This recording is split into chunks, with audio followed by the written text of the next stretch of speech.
এজনেই ব্যক্তি যি কালি সন্ধিয়াৰ পৰা যিটো মানে ঘৰৰ পৰা ওলাই গ'ল এতিয়ালৈকে গোটেই সমূহ ৰাইজে তেনেকুৱাবাসীয়ে কালিৰ পৰা বিচাৰিছে হঠাৎ ওলাই যোৱা সেই ফুচেন চেতিয়া যদি তেনেকৈ যদি ওচৰ চুবুৰীয়া গাঁওবিলাকত ওলাই গৈ তেখেতক এই নম্বৰত ফোন কৰি জনাব তো মানুহজন ভালকৈ চাব।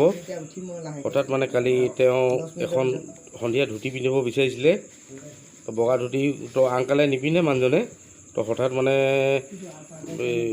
মানুহগৰাকীয়ে নিদিয়াত সেই মুহূৰ্তৰ পৰা মানুহজন মানে নিৰুদ্দেশ হৈ আছে।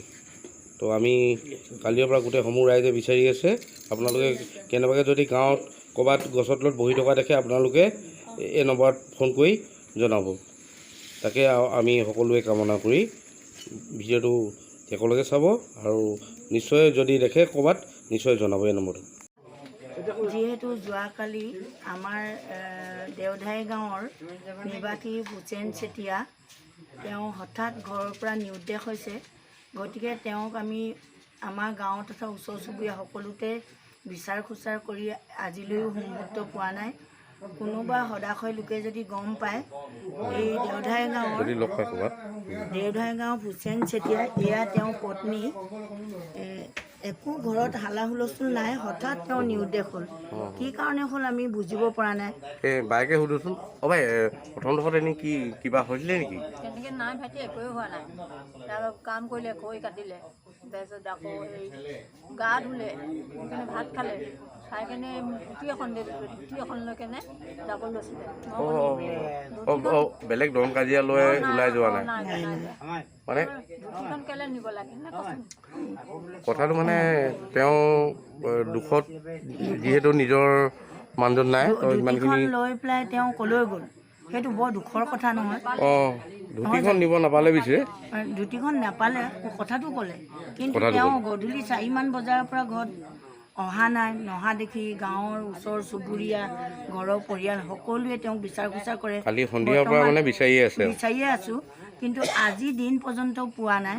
কোনোবা সদাশয় লোকে যদি পায় অনতিপলমে এই যিটো এড্ৰেছ দিয়া হ'ব দেওধাই গাঁৱৰ ফুচেন চেতিয়া বুলি, তেওঁলোকে কোনোবাই পালে আমাক যদি সোনকালে দিয়ে থানাৰ প্ৰতি দিলেও হ'ব, তেতিয়া আমি ঘৰখন ফটোখন বিচাৰি কিনে দিবলৈ চেষ্টা কৰিম এই মোবাইল যুগতে। ফটোখন দিবা।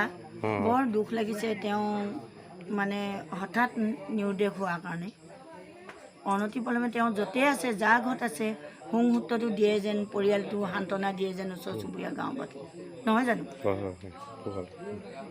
ফুচেন চেতিয়া বুলি মানুহজন হৰাইছিলে আমাৰ গাঁৱৰে নিবাসী হৈছিলে। তেখেত কালি গধূলি 4:30মান বজাৰ পৰা নাই।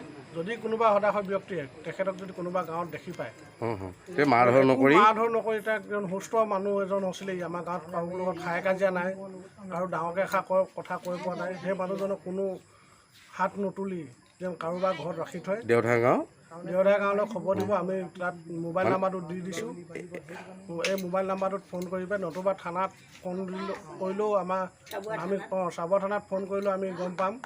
থানাক আমি ৰিপৰ্ট দিয়া হ'ল। মানে কালি গৈছে সন্ধিয়া। আপোনালোকে যদি আমি অনুৰোধ কৰিছোঁ, আপোনালোকে যদি ক'ৰবাত যদি হঠাৎ অচিনাকি মানুহ এজন এই আমাৰ ওচৰৰ গাঁও এই চেতিয়া গাঁও, জিনজুৰি, মইচা গাঁও, এনেকৈ বগৈতলীয়া ক'ৰবাত যদি মানে আমি চোৱাওঁতে এতিয়া ডাঙৰীয়াই তেওঁক ৰাখিছে বুলি কোৱাৰ কাৰণে আপোনালোকে তেওঁক যদি হঠাৎ ক'ৰবাত গাঁওবিলাকত ওলাইগৈ কোনো মাৰধৰ নকৰি এই আমাৰ গাঁৱত যেনে খবৰটো দি নিজৰ ককাই ভাই বুলি মাৰধৰ নকৰিব। সেইকাৰণে চুৰ ডকাইত নহয়, হঠাৎ মানে কালি গোটেই আমাৰ ৰাইজে সকলো ফালে বিচাৰিয়ে আছে। তো আপোনালোকক অনুগ্ৰহ কৰি যেনে